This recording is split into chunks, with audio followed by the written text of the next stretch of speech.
Në botë, spitalet psikiatrike janë stigmatizuara. Kjo mund të them për shkak se në të kaluarën ka pas dokumentare shumë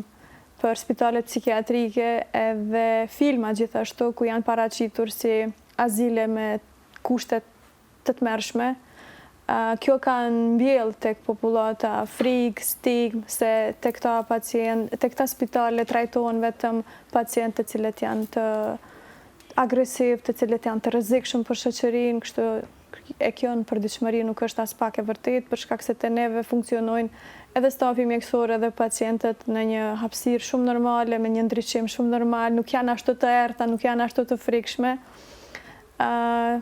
Gjithashtu pacientët që tisin lirë në korridor si në çdo spital tjetër, edhe stafi mjekësor, edhe nuk duhet të stigmatizohen, edhe pse edhe motra Flora tha prej Covidit e këndej, disi ka filluar të ngrihet niveli i popullatës, po prapë se prapë duhet shumë punë,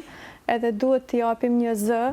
për shkak se jo vetëm raste të rënda përfundojnë në spitale psikiatrike, ne kemi përveç psikozave që përmenda, ne kemi edhe pacient me neuroza, trajtojmë depresion, trajtojmë ataket e panikut, trajtojmë ankthet, trajtojmë sëmundje disociative, pastaj çrregullimet e personalitetit, gjithashtu çrregullimet obsesive kompulsive e kështu me radhë, cilat nuk janë absolutisht të rrezikshme as për pacientin as për të tjerët rreth tij.